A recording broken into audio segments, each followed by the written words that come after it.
آئیے مدنی چینل کے ناظرین، جو مدنی مذاکرے میں عاشقان رسول حاضر ہوتے ہیں ان کے تاثرات دیکھتے ہیں۔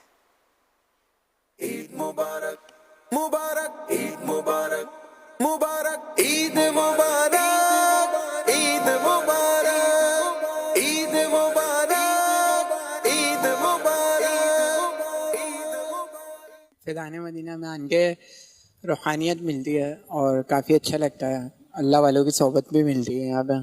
مدنی مذاکرے میں شرکت کی الحمدللہ، اور یہاں پر امیر سنت کے ملفوظات اور ان کی ماشاءاللہ پیاری باتیں سنی اور بہت کچھ ماشاءاللہ سیکھنے کو ملا بھی ہے۔ دیکھا جائے تو ایک الگ سی بہار ہے اس میں، ایک الگ ویژن ہے، ایک مینز الگ ایک تھاٹس ہے، ادھر آ کے چینج ہو جاتی ہے اور تھنکنگ اچھی اچھی وائبس آتی ہیں بہت۔ بس ادھر کا ماحول اتنا خوبصورت ہوتا ہے بتا نہیں سکتے، بس خود ہی اندر سے کیفیت چینج ہو جاتی ہے۔ بس دل کی کیفیت یہ تھی کہ آنسو آ رہے تھے اور مدینے کا تصور تھا۔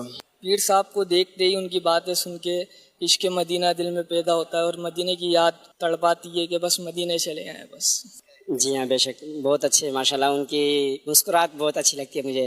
مدنی مذاکرے میں بالخصوص امیر سنت، ان کی مسکراہٹ، ان کا پیار بھرا انداز، سمجھانے کا انداز، یہ بڑا پسند آتا ہے۔ امیر اہل سنت کی بات یہ ہے کہ مسلمان آپس میں بھائی بھائی ہیں، ایک دوسرے کی عزت کریں، ان کا احترام کریں، ان سے ناراض نہ ہو جائیں، ان کی خدمت کریں، جو مجبور ہیں ان کی خدمت کریں۔ پہلے میں کافی آؤٹ چیزوں میں تھا اور کافی چینج ہو گیا جب سے میرے دوست اور میرے قاری صاحب اس ماحول میں لے کے آئے دعوت اسلامی کے۔ ظاہر سے بات ہے امیر اہل سنت کی ہر بات کو فالو کرنا چاہیے۔ ایک جو جانوروں کے حوالے سے بات ہوئی تھی، جو آج کل ایک عام بات یہ ہے کہ جس طریقے سے لوگ جانور لا کے باندھتے ہیں گلی محلوں میں، اور پھر جو صورتحال رہتی ہے، اس حوالے سے جو امیر علیہ سنت نے ترکیب دلائی ہے وہ ماشاءاللہ بہت بہترین ہے، اور اللہ کرے کہ وہ سب اس پر عمل کر لیں، سب کے لیے آسانی ہو جائے گی انشاءاللہ۔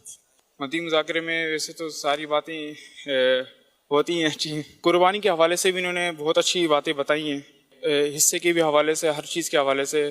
یہ علائشیں جو پڑی ہوئی ہوتی ہیں اس سے انسان گر بھی سکتا ہے، بدبو بھی ہوتی ہے، گھروں میں بھی جاتی ہے، اس سے جراثیم پھیلتے ہیں، بیماریاں پھیلتی ہیں۔ لوگوں کو چاہیے کہ اس کے اندر اچھے سے اچھا تعاون کریں، لوگوں کا ساتھ دیں، لوگوں کے ساتھ مل کر اس کام کو کیا جائے۔ سمجھدار تو ہیں سارے لوگ، احتیاط کرنی چاہیے، کھلے میدان ہو، بڑا ماحول ہو وہاں پہ کرنی چاہیے جہاں لوگوں کو آنے جانے والے کی تکلیف نہ ہو، پریشانی نہ ہو۔ بس نیک بننے کی کوشش کرنا چاہتے ہیں کہ نیکی کے کاموں میں زیادہ سے زیادہ آگے بڑھیں، لوگوں کی مدد کریں۔ آئندہ انشاءاللہ کوئی نماز قضا نہیں ہوگی، اور اس کے بعد گانے باجے، فلمیں، ان سب سے سچی توبہ کر لی ہے۔